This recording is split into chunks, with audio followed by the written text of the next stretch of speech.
Hello प्यारे बच्चों, कैसे हैं आप सभी बच्चों। आज हम क्लास 10th का एनसीईआरटी का चैप्टर 8 स्टार्ट करेंगे मैथमेटिक्स में। चैप्टर का नाम है ट्रिग्नोमेट्रिक रेशियो और त्रिकोणमिति। ओके बच्चों, त्रिकोणमिति जो मैथमेटिक्स की एक शाखा है, ब्रांच है, वो बेसिकली राइट एंगल ट्राइंगल समकोण त्रिभुज पर आधारित है। थोड़ा सा हम समकोण त्रिभुज और राइट एंगल ट्राइंगल के बारे में थोड़ा समझते हैं, उसके बाद हम स्टार्ट करेंगे कि ये त्रिकोणमिति रेशियो और ट्रिग्नोमेट्रिक रेशियो क्या होते हैं। ठीक है, तो ये हमारे पास बच्चों एक राइट एंगल ट्राइंगल हो गया। इसको हम ऐसा बना देते हैं इधर से। ये हमारे पास एक राइट एंगल ट्राइंगल हो गया। ये इसमें हम इसको नेमिंग कर देते हैं ए बी सी। तो यहां पे जो हमारा ये जो सेंटर पे एंगल बी होता है, ये राइट एंगल हो गया। जो बाकी के बचे हुए दो एंगल होते हैं वो आपको पता है। अब एक त्रिभुज का और ट्राइंगल का सम ऑफ टोटल एंगल होता है 180 डिग्री। तो अगर एक एंगल 90 हो गया तो बाकी के दो एंगल जो होंगे वो क्या होंगे?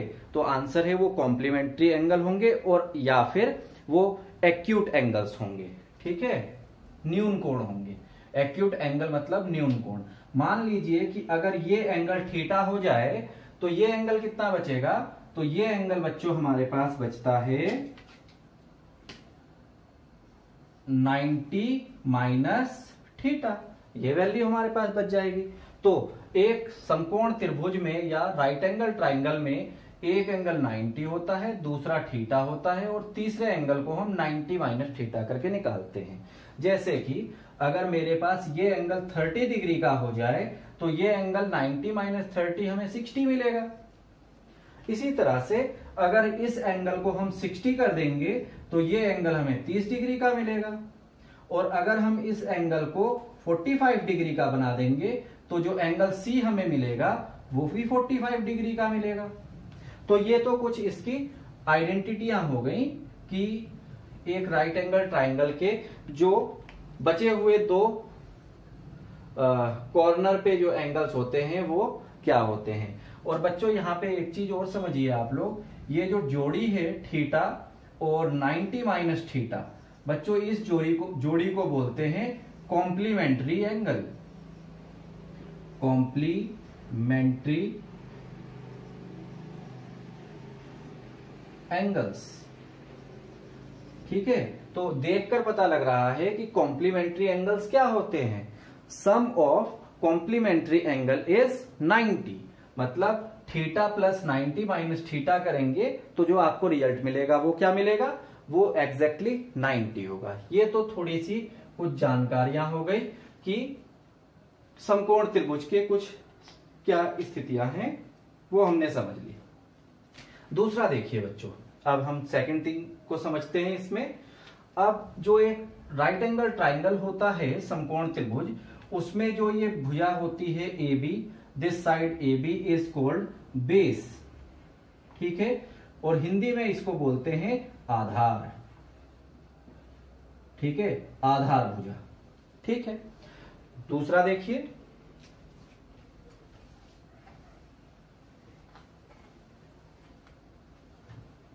ठीक है, जो हमारे पास दूसरी भुजा होती है जिसको हम देख रहे हैं परपेंडिकुलर ऑन ए बी। ठीक है, और या फिर हम दूसरी कह सकते हैं लंब आधार भुजा पर। तो ये वाला जो भुजा होता है इसको बोलते हैं हम लंब भुजा। ठीक है, और इसी को हम और क्या बोलते हैं? इसको हम ऐसे भी लिख सकते हैं लंब। इसी को हम बोलते हैं परपेंडिकुलर। परपेंडिकुलर। ठीक है, तो आधार भुजा को हम बी से डिफाइन करते हैं, परपेंडिकुलर को हम एल से या पी से डिफाइन करते हैं। पी से ही डिफाइन करिए। तो ये जो समकोण के 90 डिग्री एंगल के जो सामने वाली भुजा होती है बच्चों, इसको बोलते हैं हम हाइपोटेनियस। हाइपोटेनियस। ठीक है, और हिंदी में इसको बोलते हैं कर्ण। ठीक है, अब थोड़ा सा हम समझते हैं कि अब ये ट्रिग्नोमेट्रिक रेशियो क्या होते हैं। ठीक है, तो ट्रिग्नोमेट्रिक रेशियो,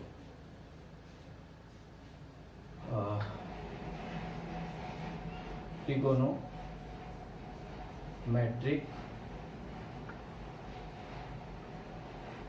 रेशियो या त्रिकोणमितीय अनुपात, त्रिकोणमितीय अनुपात।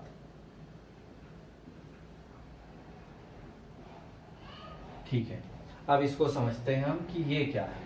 तो हमारे पास राइट एंगल ट्राइंगल या समकोण त्रिभुज की त्रिकोणमितीय अनुपात 6 तरह की होती है। पहला है साइन थीटा, दूसरा है cos theta,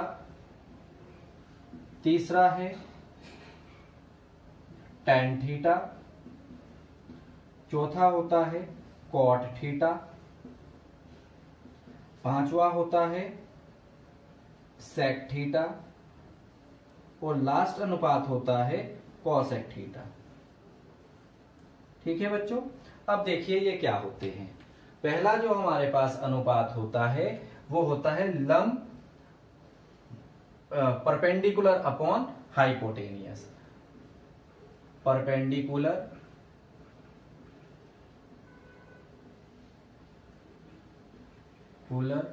upon hypotenuse, hypotenuse. ठीक है, और इसको हम हिंदी में बोलेंगे लंब अपॉन आधार। परपेंडिकुलर को P से डिफाइन किया और हाइपोटेनियस को H से डिफाइन करते हैं। ठीक है, तो ये हमारे पास हो जाएगा, साइड के हिसाब से देखेंगे तो BC अपॉन AC, ये वैल्यू इसकी होती है। दूसरा हमारे पास होता है बच्चों cos थीटा। cos थीटा होता है base upon perpendicular, base upon hypotenuse, hypotenuse. ठीक है बच्चों, अब बेस अपॉन हाइपोटेनियस क्या होता है, ये हो जाएगा आपका B अपॉन H। ठीक है, और साइड से अगर कहेंगे तो AB अपॉन AC, ये इसकी वैल्यू हो जाती है।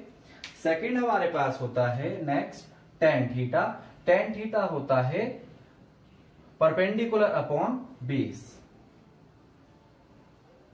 परपेंडिकुलर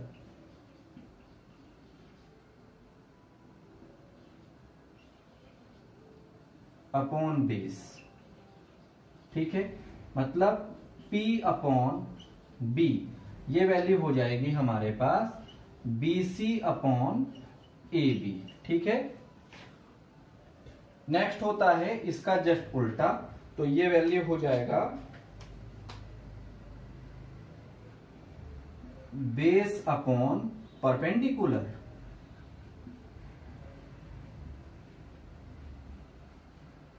परपेंडिकुलर ये होता है B अपॉन 1 मिनट, हाँ ठीक है, B अपॉन P, मतलब AB अपॉन BC। ठीक है, नेक्स्ट वैल्यू जो हमारे पास होती है बच्चों वो होती है सेक। सेक जो होता है कॉस का जस्ट उल्टा होता है, मतलब हाइपोटेनियस अपॉन बेस। इसको सॉल्व करेंगे तो वैल्यू मिलेगा H अपॉन B, और ट्रिग्नोमेट्रिक साइड की राइट एंगल ट्राइंगल की साइड की भाषा में बात करेंगे तो हो जाएगा AC अपॉन AB, और लास्ट होता है कॉसेक, ये हमारा साइन थीटा का उल्टा होता है, मतलब हाइपोटेनियस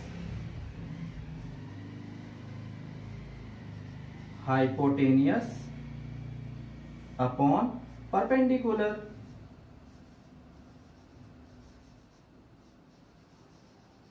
ठीक है, तो ये जो आपके पास मिल जाएगा बच्चों H अपॉन P, नेक्स्ट हो जाएगा AC अपॉन BC।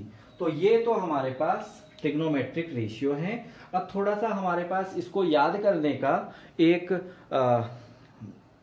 फॉर्मूला होता है। फॉर्मूला है बच्चों, दोनों में बताऊंगा मैं, हिंदी में भी और इंग्लिश में भी। हिंदी में होता है बच्चों लल्ला आया लल्ला कहां कहां से आया। ठीक है, ये फॉर्मूला है हिंदी में, लल्ला आया लल्ला कहां कहां से आया।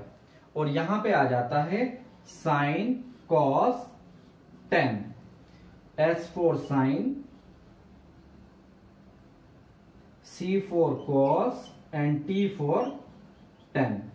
ठीक है, मतलब साइन की वैल्यू लंब बटे कर्ण, कॉस की वैल्यू आधार बटे कर्ण, टेन की वैल्यू लंब बटे आधार। ठीक है, अब जब इसको जब उल्टा करते हैं तो हमारे पास दूसरी वैल्यू यहां से हो जाएगी C S C।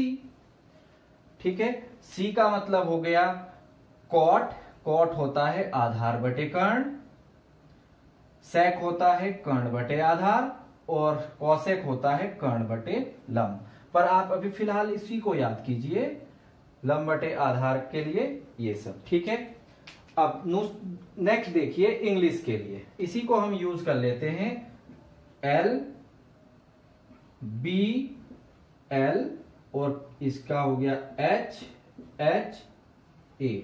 मतलब इसी को हम दूसरा लिखेंगे तो L B L H H A, और ये फाइनली हो जाता है साइन कॉस टेन।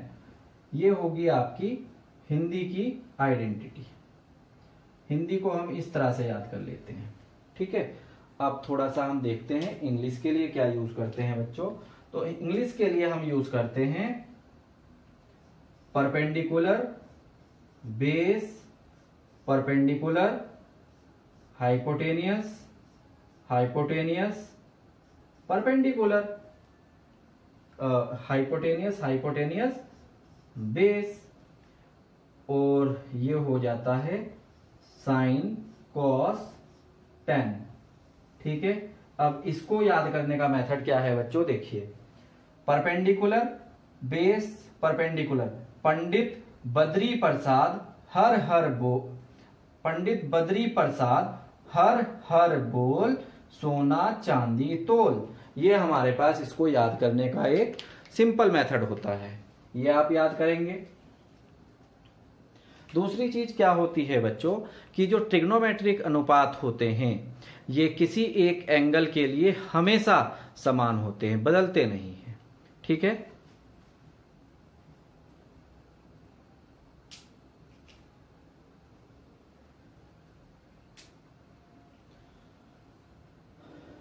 हिंदी में हम याद करते हैं लल्ला आया लल्ला कहां कहां से आया। ठीक है, किस लिए आया, तो सोना चांदी तोलने आया।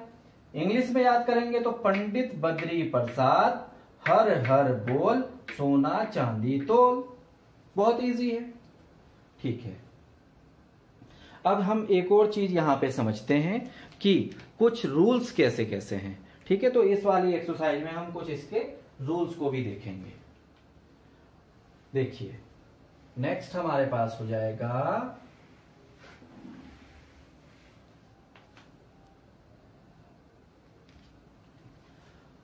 हमारे पास इसके कुछ रूल होते हैं। पहला रूल होता है रेसिप्रोकल रूल, रेसिप्रोकल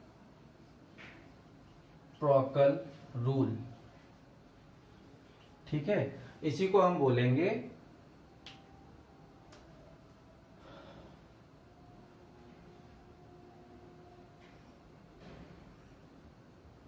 समान अनुपातिक, समान अनुपातिक नियम। ठीक है, क्या होता है समान अनुपातिक और रेसिप्रोकल, तो देखिए क्या होता है। ये हो गया, जैसे आपके पास ये a है तो इसके लिए हम यूज करते हैं 1/a, ये इसका नियम है। अब ट्रिग्नोमेट्रिक रेशियो इस नियम से किस तरह से बने हुए हैं उसको देखिए। पहला आपके पास होता है साइन थीटा। तो साइन थीटा में जो इसका समानुपातिक है वो है 1 कॉसेक थीटा। ठीक है, तो यहीं से बच्चों एक चीज आप आइडेंटिटी याद करेंगे कि sine theta into cosec theta, जो इसकी वैल्यू होती है बच्चों वो होती है हमेशा 1। ये एक वैल्यू आपको याद कर लेनी है और इस रूल को। दूसरा रूल हमारे पास होता है बच्चों कॉस थीटा और इसका समानुपातिक होता है सेक थीटा। तो यहां से हमें एक रूल और मिल जाएगा, वो रूल है cos theta into sec theta is equal to 1। तो ये हमारे पास अगला रूल हो गया। नेक्स्ट रूल को देखिए। नेक्स्ट होता है हमारे पास तीसरा टेन थीटा। टेन थीटा का समानुपातिक जो बच गया है लास्ट ट्रिग्नोमेट्रिक रेशियो वो है कॉट थीटा। तो इसका रूल हो जाता है हमारे पास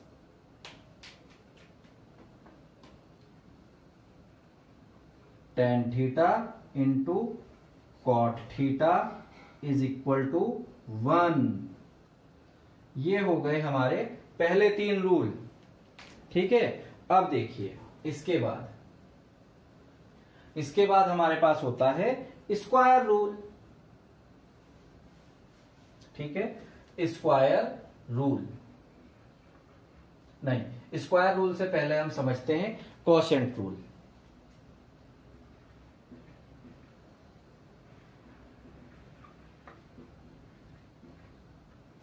कोसेंट रूल, इसी को हम बोलेंगे अनुपात नियम। ठीक है, अब इसको समझिए क्या होता है। अनुपात नियम होता है हमारे पास 2 अनुपातिक नियम है। पहला है टेन थीटा। बच्चों टेन थीटा होता है हमारे पास sine theta upon cos theta. ये हमारा पहला रूल है। थोड़ा सा बच्चों यहां पे हम और कुछ समझना चाहेंगे जो कि बहुत ही इंपॉर्टेंट है। देखिए, हम कॉस की जगह पे रख सकते हैं 1 कॉसेक। ठीक है, मैं थोड़ा सा इसके लिए करके बता रहा हूं। देखिए, हमारे पास कॉस थीटा का वैल्यू होता है सेक थीटा, 1 सेक थीटा। तो हमारे पास एक रिजल्ट हम यहां से निकाल सकते हैं कि सेक थीटा का जो वैल्यू है हमारे पास वो हो जाएगा 1 कॉस थीटा। ठीक है, तो हम इस वाली वैल्यू की जगह पर देखिए क्या रख सकते हैं बच्चों। टेन थीटा का ही हमारा एक और रूल बन जाएगा जो कि है कॉस थीटा की जगह पे 1 कॉस थीटा की जगह पे हम रख देंगे सेक थीटा। समझ रहे हैं आप सभी। दूसरा देखिए, पहले रूल में हमारे पास साइन थीटा को हम लिख सकते हैं sine theta is equal to 1 cosec theta. ठीक है, ये कॉसेक थीटा। तो हम साइन थीटा की जगह पे क्या रख सकते हैं 1 कॉसेक थीटा, मतलब ये वाला।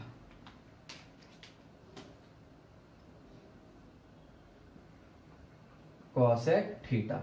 तो हमारे पास जो समानुपातिक अनुपात नियम हो जाता है वो ये हो जाता है फाइनली। ये हम ऐसा भी इसको लिख सकते हैं। ठीक है, अब ये वाला जो हमने लिखा था इसको मैं फिलहाल हटा रहा हूं कि ये किस तरह से आपका लिखा था। और दूसरा हमारे पास समानुपातिक रेशियो होता है कॉट थीटा। कॉट थीटा क्या है, तो आपने अभी देखा कि कॉट थीटा टेन का उल्टा है, मतलब ये यहां से पलट जाएगा, हो जाएगा cos theta upon sine theta. और इसी तरह से जो अगली वैल्यू है वो भी रिवर्स हो जाएगी, मतलब cosec theta upon sec theta. ये मैंने बच्चों यूज किया है। थोड़ा सा कुछ क्वेश्चंस हमें मिल जाते हैं तो हम इन रूल्स को हम डायरेक्ट यूज कर सकते हैं, बट आपको इतना भी अगर आप याद करेंगे तो भी आपकी रिजल्ट्स आते हैं। ठीक है, अगला हमारे पास रूल होता है बच्चों स्क्वायर रूल। Square rule. ठीक है, स्क्वायर रूल मतलब वर्ग नियम। ठीक है, वर्ग नियम क्या है? तो हमारे पास 3 तरह के वर्ग नियम हैं, वो मैं आपको लिख के बता रहा हूं क्या है। पहला वर्ग नियम है sine square theta plus cos square theta equal to 1। ठीक है, दूसरा हमारे पास नियम होता है, दूसरा नियम है हमारे पास sec square theta minus tan square theta is equal to 1। और हमारा तीसरा वर्ग नियम होता है बच्चों cosec square theta minus cot square theta equal to 1। अब बच्चों यहां पे हम कुछ और इसके नियम बनाते हैं। देखिए, हम ऐसा इसको लिख सकते हैं कि sine square theta is equal to 1 minus cos square theta. अगर हम इसको ऐसा लिख सकते हैं तो हमारे पास वैल्यू आएगा साइन थीटा के लिए, ये वैल्यू हो जाएगा under root 1 minus cos square theta. ये आप समझ रहे हैं, बहुत सिंपल मैथमेटिक्स यूज किया है। एक और यहां से देखिए, कॉस स्क्वायर थीटा को आप लिख सकते हैं, साइन स्क्वायर को उधर ले जा लीजिए तो ये हो जाएगा साइन स्क्वायर थीटा। तो यहीं से आप यहां पे इसके लिए भी सेम रूल बना सकते हैं, जो कि है cos theta is equal to वर्गमूल और under root 1 minus sine square theta. ठीक है, ये आपके पास पहले रूल का सारी आइडेंटिटी आपको इस वाले फॉर्म में मिल जाती है। इसको एक काम करते हैं, ये जितने भी मैं अब आपको थोड़ा सा इलाबरेट करके खोल के बता रहा हूं नियम्स के बारे में, ये सभी आपको क्वेश्चन करने में थोड़ा सा सहायता प्रदान करेंगे। ठीक है, अगला देखिए, अब मैं डायरेक्ट वर्गमूल के फॉर्म में लिख रहा हूं बच्चों। ठीक है, तो sec square theta is equal to हो जाएगा आपके पास 1 प्लस टेन स्क्वायर थीटा। तो इसका जो आपको फाइनल रिजल्ट मिलता है बच्चों, ये रिजल्ट आपको मिलेगा sec theta is equal to under root 1 plus tan square theta. अब इसी तरह से हम इसके लिए रूल निकालते हैं, तो ये हो जाएगा आपके पास टेन स्क्वायर थीटा को हम उधर की तरफ ले गए और 1 को लेफ्ट साइड में ले आए, तो हो जाएगा सेक स्क्वायर थीटा माइनस 1। इसका जो रूल आप बनाएंगे वो रूल हो जाएगा आपके पास tan theta is equal to under root sec square theta minus 1। ठीक है, अब लास्ट रूल जो आपका बनेगा वो इसके लिए बन रहा है। ठीक है, तो पहला रूल हो जाएगा आपके पास, डायरेक्ट लिख रहा हूं बच्चों इसके लिए, ये हो गया हमारे पास कॉसेक थीटा इक्वल टू के उधर ले जाएंगे तो हमारा जो रिजल्ट आएगा वो आएगा 1 प्लस कॉट स्क्वायर थीटा। ठीक है, और दूसरा जो हम इसका रूल बनाते हैं वो होता है cot theta is equal to under root, ये 1 इधर ले आएंगे तो हो जाएगा कोसेक स्क्वायर थीटा माइनस 1। ठीक है, तो ये आपके पास कुछ वैल्यूज हमारी आती हैं, तो पहले इसको आप नोट कर लीजिए बच्चों। ये बहुत अच्छी और इजी तरीके से मैं आपको आइडेंटिटी बता रहा हूं। इन्हीं सारी आइडेंटिटी के बेसिस पे हम बहुत इजीली ट्रिग्नोमेट्री के हर तरह के क्वेश्चंस को करेंगे। हम इसी लेक्चर में एक टॉपिक और कवर करने वाले हैं कि ट्रिग्नोमेट्रिक रेशियो की डिफरेंट अलग अलग कोणों पर और एंगल्स पे क्या वैल्यू होती है। ठीक है, ओके।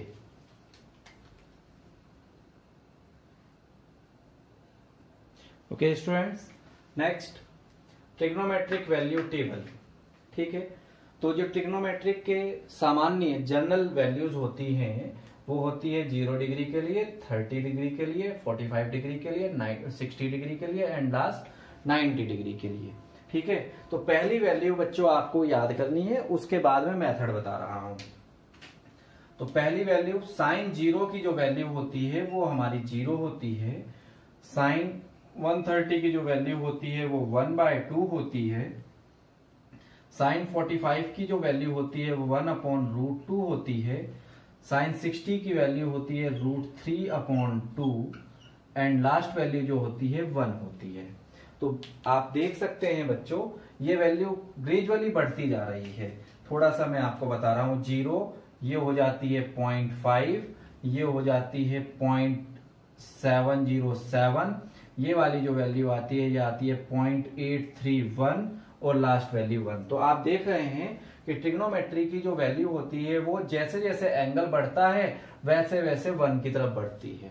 ये इसकी मैक्सिमम वैल्यू है। ठीक है, दूसरा देखिए, अब जो ये cos थीटा होता है ये जस्ट कॉम्प्लीमेंट्री एंगल होते हैं बच्चों। वो मैं आपको पहले वो मुझे बताना था, लेकिन चलिए इसके बाद मैं आपको बता देता हूं कि क्या होता है। तो ये हो जाएगा आपके पास जस्ट इसका उल्टा। cos 0 की वैल्यू होती है बच्चों 1, cos 30 की वैल्यू होती है, इसका हो गया √3/2।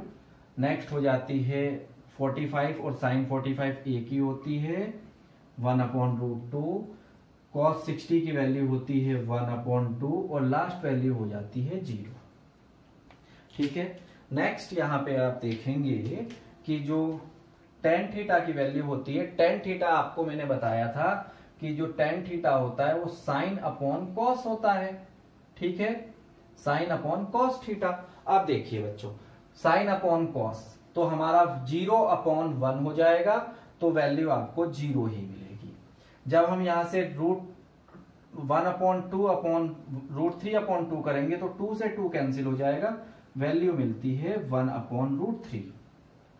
यहां दोनों ही वैल्यू कैंसिल हो जाएगी तो tan 45 1 होता है, ये 2 से 2 कैंसिल हो जाएगा तो ये वैल्यू √3 आ जाएगी। और बच्चों 1/0 ये वाली जो वैल्यू होती है 1/0 इसको बोलते हैं नॉट डिफाइंड और इन्फिनिटी। ठीक है, नॉट डिफाइंड, नॉट डिफाइंड जिसको ज्ञात नहीं किया जा सकता, अज्ञात वैल्यू। तो ये हमारे पास हो जाएगा इनफाइनाइट और इसके लिए यूज करेंगे नॉट डिफाइंड। ठीक है, मतलब इन्फिनिटी, वह वैल्यू जिसको ज्ञात नहीं किया जा सकता। ठीक है, नेक्स्ट जो होता है, अब tan cot का जस्ट उल्टा है तो ये हो जाएगा इन्फिनिटी, ये वैल्यू आ जाएगी √3, ये वैल्यू 1 है, ये हो जाएगा 1/√3 और अगली वैल्यू हो जाएगी आपकी 0। अब देखिए बच्चों ये वैल्यू जो होती है, अब देखो sec क्या होता है, तो sec मैंने आपको बताया कि ये होता है 1/cos। तो cos 0 की वैल्यू कितनी है 1, तो 1/1 हो जाएगा आपका 1। ये वैल्यू है आपका √3/2 तो ये उल्टा हो जाएगा 2/√3। अगली वैल्यू है आपकी √1/√2 तो ये हो जाएगा √2। ये वैल्यू हो जाएगी आपकी 2/√3 और ये जो लास्ट वैल्यू 1 मिनट ये थोड़ा सा ये वाला लेना है, ये 2 हो जाएगी और लास्ट वैल्यू आपके पास क्या आएगा 0, तो ये नॉट डिफाइंड हो जाएगा। अब इस तरह से इसके लिए उल्टा, ये नॉट डिफाइंड, नेक्स्ट वैल्यू आपकी हो जाएगी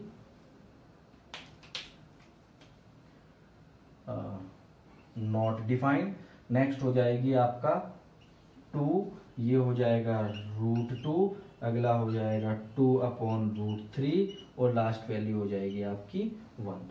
ये बच्चों ट्रिग्नोमेट्रिक टेबल है।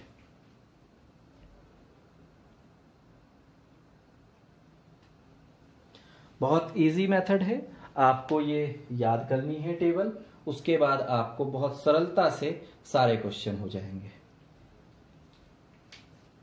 ओके, हमने एक अभी यूज किया था कॉम्प्लीमेंट्री एंगल, उसको समझते हैं बच्चों।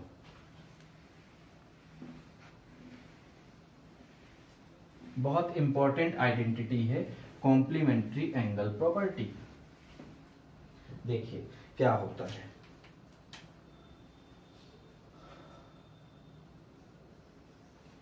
Complementary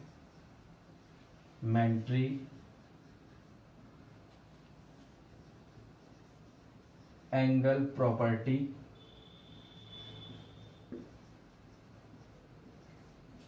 of trigonometric ratio.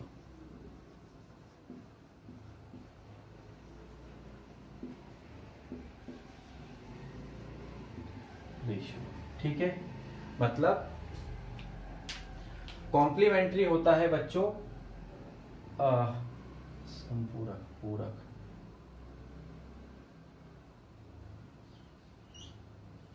पूरक कोण।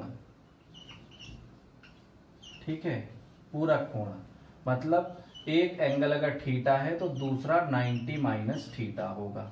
ठीक है, दूसरा ये होता है कि दो एंगल का सम, मतलब अगर हम ऐसा कह दें कि theta is equal to 90 minus theta, ये सिचुएशन है, तो हमारे पास 2 थीटा, या अगर हम ऐसा कहें थीटा 1 और इसको थीटा 2 कह दें, तो जो हमारा थीटा 1 प्लस थीटा 2 होगा वो वैल्यू 90 होती है। मतलब दो एंगल का सम अगर 90 के बराबर हो जाए, राइट एंगल के बराबर, तो उसे पूरक कोण या कॉम्प्लीमेंट्री एंगल कहते हैं। ठीक है, तो हमारे पास इसकी जो प्रॉपर्टी है बच्चों वो ये है, साइन 90 माइनस थीटा, ये वैल्यू होती है कॉस थीटा। इसीलिए हमने जो अभी टेबल किया, साइन का जस्ट उल्टा जब चलते हैं तो हमें वैल्यू कॉस की मिलती है। दूसरा है बच्चों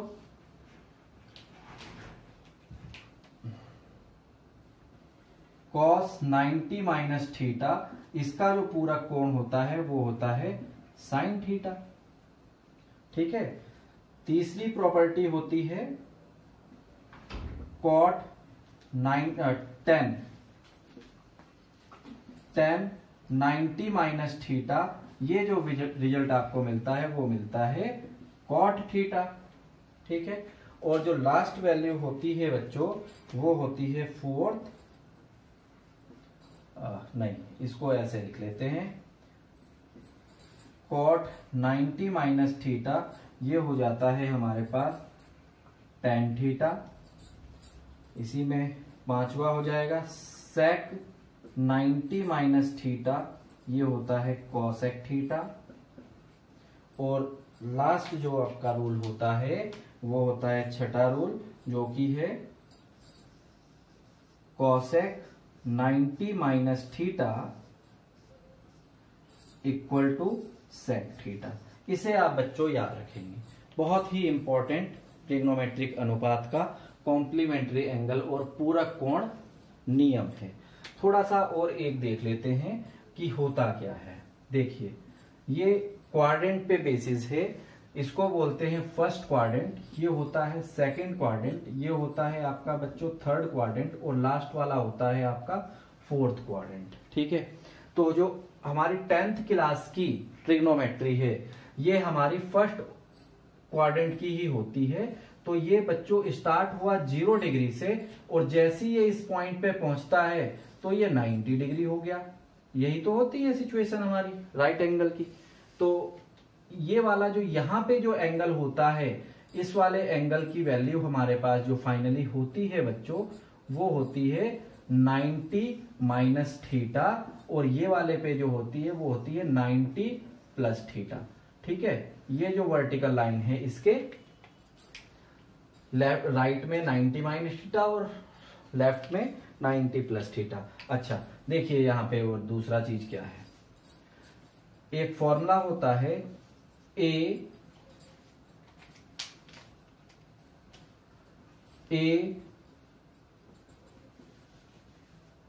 एस टी सी, इसी को बोलेंगे A S T C, all sister taking care,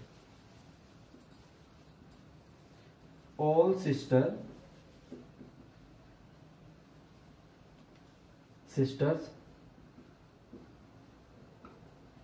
taking care. Okay, ये आपका फॉर्मूला हो गया याद करने का। अब इसको समझिए है क्या। ऑल का मतलब सभी पॉजिटिव, ठीक है, ऑल का मतलब है सभी पॉजिटिव। साइन का, एस का मतलब है साइन, और साइन का जो दूसरा पार्ट है और जो दूसरा एंगल है जो कि साइन थीटा और कोसेक थीटा ये होता है। टेन का मतलब है टेन थीटा और कॉट थीटा, ठीक है, और सी का मतलब है कॉस थीटा और सेक थीटा, ठीक है। ये वैल्यूज क्वाड्रेंट में पॉजिटिव होती हैं, इसको कॉपी कर लीजिए। Thank you students, please